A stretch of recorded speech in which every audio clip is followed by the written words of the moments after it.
That was a very attractive face, I'm sure. Hello everybody, my name is Kelsey, and we're about to get very, very nerdy with January's basket of reads.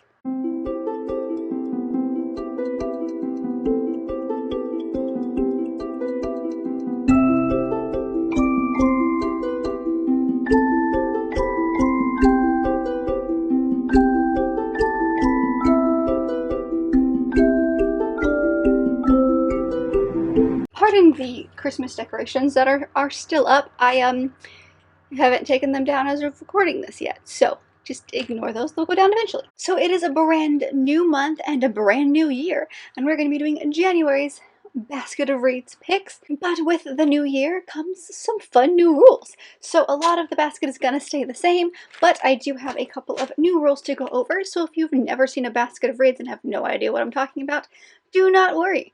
We're going to dive into what's going on this year, what's going to change, what's going to be a little different, and then we'll do the picks for the month. So if you have no idea what this game is, this is a gigantic basket with a bunch of prompts inside. Every month, I pick a handful of prompts. It has been 5 in the past, and I find a book that matches that prompt. It's that simple, but there's like over 100 in here, and we haven't gotten to all of them, even the slightest bit. So that's the general idea behind the game. Now, the first rule changes. Instead of picking out 5 every month, my start goal is going to be 8.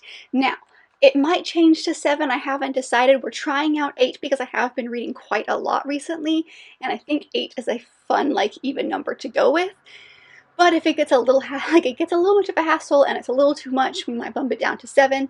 But 8 is the new number we're going for as like the starting number. The second one is a kind of twist on my punishments. So in the past, if I didn't finish any books, I would pick out an extra prompt on top of it. So if I didn't finish all the books in the month previous, instead of 8, I would be doing 9. However, the slight changes in the past, it was only like for any books that I didn't finish, I would pick out 1. Now it's for every single book I don't finish, I pick out an extra prompt. So if I don't finish 3 books from the month previous, I get 3 extra prompts on top of the 8 that are already there. And then on top of that, if I don't finish more than 2 books, the 3rd book that I didn't finish will be picked by my husband. So it's kind of an extra prompt for him to pick out a book for me to read that I have absolutely no say in. So that's like if I don't read like 3 books the month, then he'll pick out 1. If for some crazy reason I don't read 4 books that month, he'll get to pick out 2. It's just going to be an adventure, honestly. So yeah, that's kind of the change in my punishments. Now the third, that's 2. The third change for this new year is that the prompts that I used in the previous month are not going to be put back into the prompt basket for the next month. So basically what that means is the prompts that we pick today, you will not see in this basket in February, but they will be put back in March, and the February ones will not be in the basket then.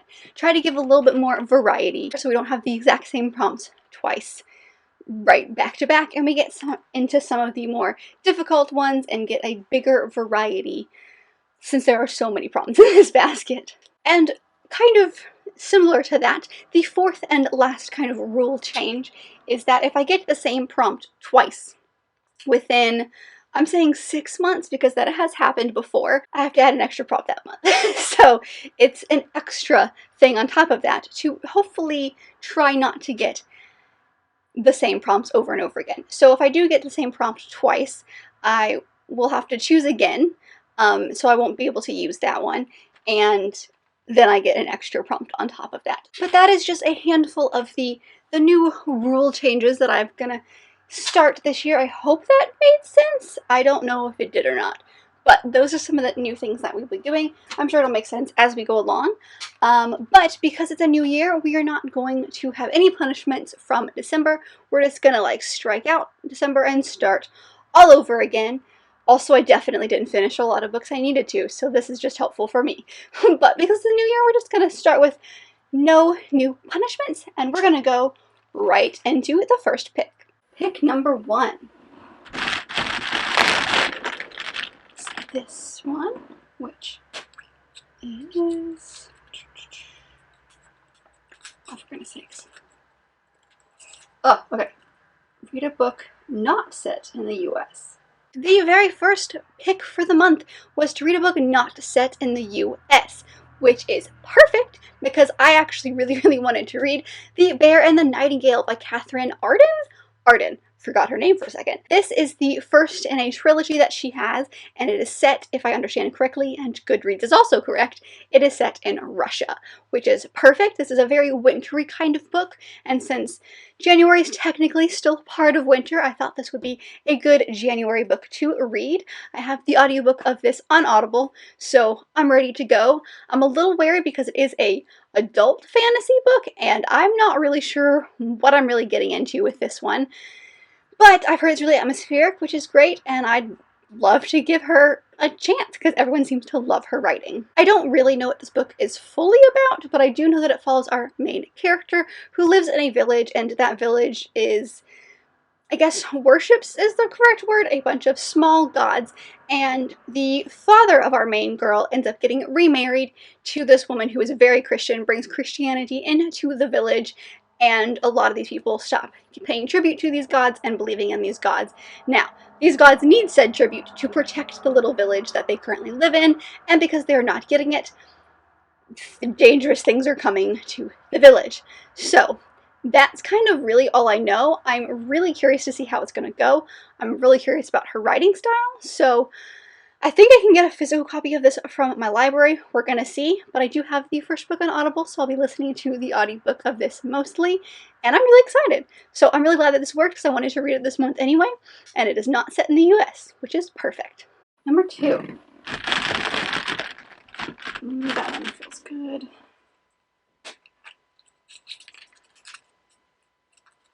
Is random shelf number.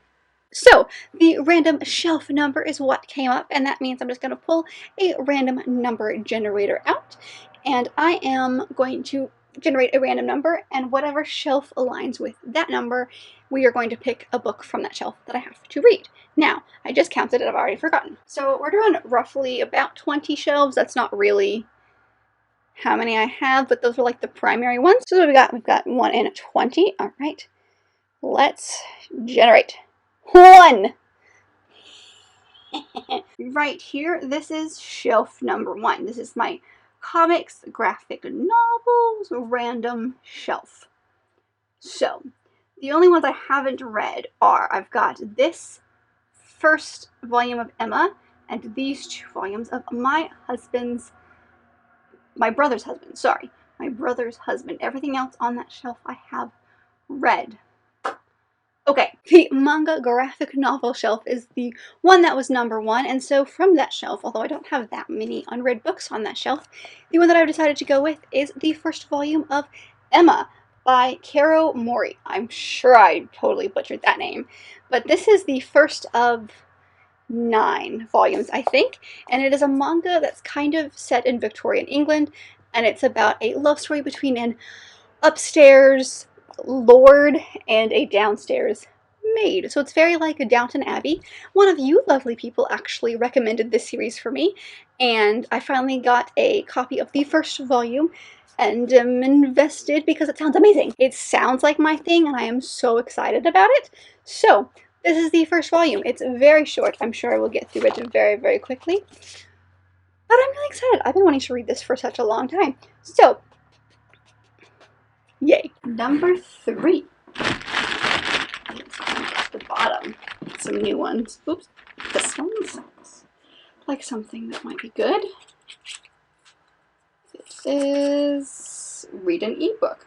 The next one is to read an ebook, which is also perfect because I'm going to be reading my ARC copy of Make It or Break It by Lily Menon, which is basically just Sandia Menon, and I love her stuff so much, and this is her first kind of step into adult romance, and I am stoked. So myself and my best friend Lauren also has a copy of this, so we're actually going to be buddy reading this month, and I'm so excited. And I'm also the worst booktuber because I have no idea what this book is about. I just know it's her first adult book. It's romance. I love her stuff, like her series, When Dimple Met Rishi. I love that book. Ugh, I'm so excited. So we both have an ebook copy of this. We're going to be buddy reading it this month, and I am so excited to get into this one because, like, I love her and I'm so interested to see what she's going to do in an adult kind of genre where there's not as many kind of restrictions when it comes to some of the more sexy scenes. So I'm really curious to see how she's going to kind of dive into that from YA. It sounds amazing. I'm so excited. So this is my ebook. Number 4 is, this one feels good. Alright, read a book that will make you smile. Aw. The next prompt is to read a book that will make you smile. So for this one, I've decided to go with My Calamity Jane by the Lady Janies, which are Cynthia Hand, Brody Ashton, and Jody Meadows. I think this book will make me smile because I love the way they write. They're very humorous, and they're Lady Janies series, and even though this is a Western and not really my thing, I still think I'm going to absolutely love it because it's by them. They have a Lady Janies series. This is the finale and the last in it. They're more companions than really anything else. They literally have nothing to do with one another except for that the main character is named Jane. That's really all that there is. And this follows the historical figure My Calamity Jane. And I do believe that Annie Oakley from Annie Get Your Gun appears in this one. And I literally have no idea what this is about. I'm doing great this month. But it's a Western by them. I love them. They are so funny. And I really wanted to finish this book before their kind of part 2 series comes out, which is all about Maries and Marys. So, I'm excited. It's a pretty big chunk. I think it's the biggest one out of the 3 that they have. Yes. So, I am intimidated by this, but I know it's going to make me smile because they're funny. But yeah, that's my Just Gonna Make Me Smile book. And this is on my standalones that I want to read this year. So, perfect. Number 5. This one, which is Read a Fantasy. The next book that I'm going to be reading this month is also one that I don't own, and that is Clockwork Princess by Cassandra Clare. Now this is the 3rd and final in the Infernal Devices series, I think is what it's called, and I have been buddy reading this with my best friend Lauren last year as well. We did 1 and 2 last year, and she loves the Shadowhunter world, and so I wanted to give it a shot since it's her favorite series, and this one is set in like an Edwardian, Victorian-esque time period, so I am really enjoying this. This is my first step into Cassandra Clare. I've never read anything by her before, so I'm really excited to finish out this series and hopefully finally get the vlog up that I've been promising for months now, because it's been a few months since I read the second one. So this is my fantasy. It revolves around these people called Shadowhunters. I'm sure many of you know what this book is about, but the world of Shadowhunters are people who hunt demons, and they are themselves half or part angel, and this one is set in a historical setting, and I love it. So I'm excited to finish out the trilogy and actually say that I finished a Cassandra Clare trilogy. Yay! Number 6. This one, which is maybe, oh for goodness sakes, husband pick. So the next one is a husband pick. Do you want to come on camera first before you pick it, or do you want to just pick it? He's here. I'm not moving the camera, so he has to squat. Okay, so you get to pick a book, whatever you want. Okay, don't look at me like that. That's so weird. I have no idea what he's gonna pick. It's gonna be great. Okay. Cool. The President is Missing. This is like a mystery? Or is it also a thriller? Yes. Okay, so both. So, he picked, wow, you fast. He picked The President is Missing by Bill Clinton and James Patterson. I don't know what this book is about, but I assume the president goes missing. Is that correct? Cool. Yeah. So that actually helps me out because I want to read more mysteries this year. So this is not a small one, but I think... You said I had to be nice to you in December. You didn't say about January. Oh, that's right. Okay, that's fine. I'm excited. Oh, thanks. Cool. Thank you. You're welcome. Okay, that's it. Okay. Number 7 is this one. which is read a book published before 5 years ago.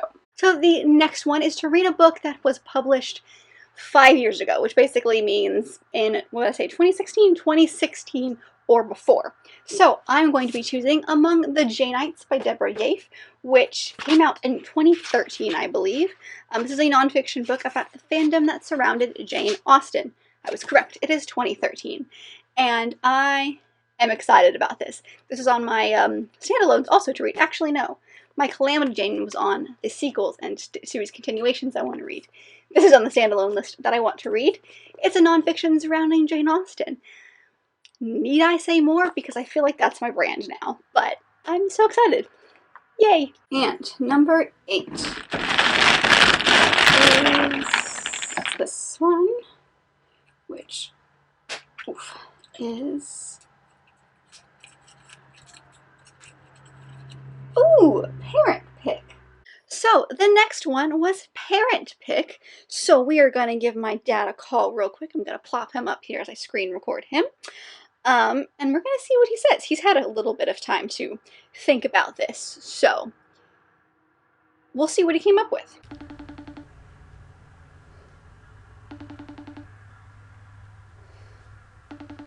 He's not coming up. Ah, hello. Hi. Welcome to the channel. Hi. Everyone is actually seeing you for the first time, I think. Yeah, this is my first time on your Bookishly Nerdy. I mean, I love it. I have promoted it for, what, 2.5 years? That sounds about right. I've never been on it. Well, you might have been in some B-roll for Thanksgiving last year, but, like, very quickly. Oh, that's true. Yeah. But, yeah, so welcome. Wow, my first speaking part. Your first speaking part. So, yeah, you just have to pick a book. There are no parameters. You do whatever you want. I just have to read it in January. So, yeah. Okay, so I chose 3 because I really couldn't decide. And as well as you know me, but not everybody watching this does, these will be from all over the spectrum because that's my typical library, as you know. And I don't know that you've read all these, but to be you at least gave me 2 of them. The third one I think I bought myself, but you may have given all of them to me for all I know. All right, so here's the first one, and again, I don't know if you've read it or not, but it's called Educated. That's right. I remember that one. I want to make sure you see the whole. Okay. Educated by Tara Westover. It's a memoir. Right. I remember when you read it. You know, that's a little out of your. I mean, I know what you like, so. That's true. But you gave me this book. I did. I remember that. Yeah, and it was what I thought this book. I did not know much about this book when you gave it to me. So what I learned about it before I even read it got me more interested in it. But I really didn't know what I was setting off on this journey of reading this book. And the first 2 paragraphs in the book are very deceiving. The first 2 paragraphs that I read are this very lyrical, metaphorical description of where this girl lived as, you know, in her youth. Very rural, and so she's describing this incredible scenic view that she has of these beautiful mountains that when you see them in silhouette, they look like an Indian princess lying on her back and all this kind of stuff. And so it's a very gorgeous piece of writing that is dance related. Okay. That is, as you know, is in our backgrounds. But so it set me off on I thought I was going a whole different way. And then once I turned the page and started actually reading the book, it's very realistic. It's very brutal in terms of her growing up. And I'm not going to spoil it for anybody, but it's a very different book from what I thought I was reading. But I was well rewarded by reading it because it is quite an amazing story about a young woman who grows up and does amazing things with her life that you never see coming. I mean, you go, how can she do this from where she started? You know. So have you read that? I have not read that one actually. Okay, well then that was my number 1 choice. Okay. So that is the book I want you to read. Okay, yeah, that sounds good. So let's show you the other 2. Yeah, I'm curious. Well, now we go 180 degrees. Wait Okay. for that one. This one was Harper Lee's. Oh, yeah, I think I have that somewhere. I Ghost on a do. Watch. I do have a copy of that one. There's a lot of drama about the book because people thought this was the original manuscript that became To Kill a Mockingbird, and it is two very diverse stories. And some people think this was written and she just put it away in a drawer, forgot about it, didn't want it. She was so overwhelmed by the success of. She only wrote one book. Right. Yeah. This was her second book. What, 40 years, 50? I mean, it was a long time. She lived a whole life before she published her second book, which was a Pulitzer Prize-winning book. I mean, there was a lot of success that this young writer from Alabama didn't know how to deal with. So nobody really knows. Was it written as a preamble to Kill a Mockingbird? Was it written as a sequel to Kill a Mockingbird? Because that's the way it's presented now. Okay. But nobody really knows that. She died before and she was starting to have dementia, so no one knows if that's the truth or not. So, anyways, that's it. Okay. It's a really good read, but it's if you're coming with the feelings of how you left To Kill a Mockingbird, well, they're going to be shattered because it's a very real reality check on what happened, after she left that small town. Then my third book, which again, this was from last year, and I haven't read it. I'm going to read it over the holidays. Oh, yes. Scarlet Sea. I have not read that one either, but I really want to. Yeah, Erin Morgenstern, who of course wrote The Night Circus, which I think you turned me on to. Well, you bought it. I mean, that first came out. Yeah, you bought it for Mom, and Mom read it. I bought it for your mom. Yeah. And we all read it. I think. Yeah, I remember she read it, and then I have this very vivid memory of reading it at the mountains in the summer. Yep. And I made Lauren read it because I loved it so much, and she loves it now. So yeah, it's traveled. I mean, I think Erin is. I mean, you read this, and it's like reading a dream you just had. I mean, it's so real. When you wake up sometimes and you have this dream, and you just, gosh, that was so real. Well, I mean, you expect to see everything as you wake up sitting around you that you saw in the dream. Well, that's the way she writes to me. I mean, as fantastical as it is, and it is. I mean, there's no reality in any of this, not in our world, anyways. But she just paints this incredible visual image that you just can't deny it. It's just so strong, and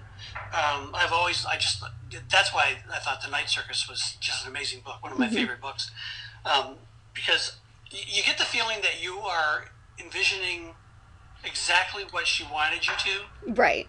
When you read it, I don't know why. I mean, you don't get that from a lot of authors, but from her, I do, because it just feels like I'm really seeing what's in her mind. I mean, she paints it so well and so clear, and with so much emotion, and it's like. I'm sure that's not true. I mean, I'm sure what I envisioned and probably what she did could be very, completely opposed.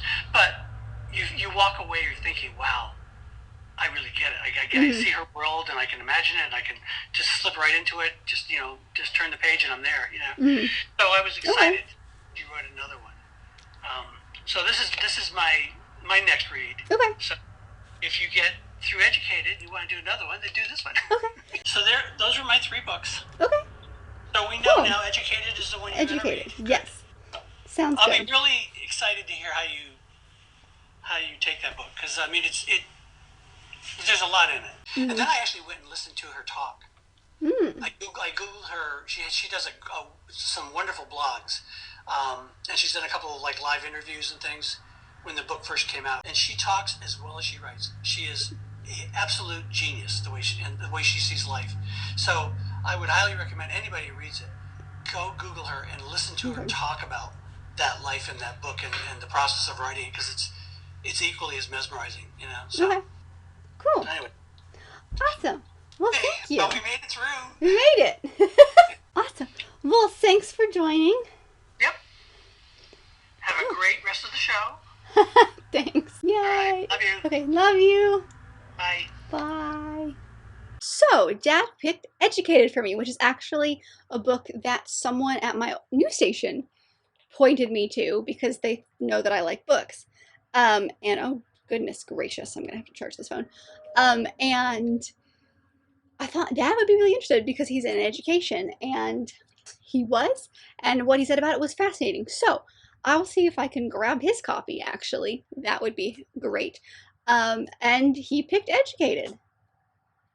I thought Starless Sea would be in there, but I didn't know about the other two. So that's awesome. I'm excited and nervous. I wonder if I can find an audiobook where the author is reading the book, because I love memoirs when they do that. So, thoughts. All right, so these are the books plus the few ebooks and audiobooks and the one that Dad chose that I'm going to be reading in January. I'm excited. It's going to be a chunky month, but we'll get through, I believe. So yeah, those are the books that I'm going to be reading in January. I hope you enjoyed this video. Please let me know down below what you think of the new rules, and if you have any suggestions, I would gladly put your little suggestion in the basket if you have one. Please let me know that down below as well. But if you did like this video, don't forget to give it a big thumbs up and subscribe it down below if you want to be part of this awesome growing family. I've also got all my social media down there if you want to follow along on any of those, and I will see you guys in my next video. Bye!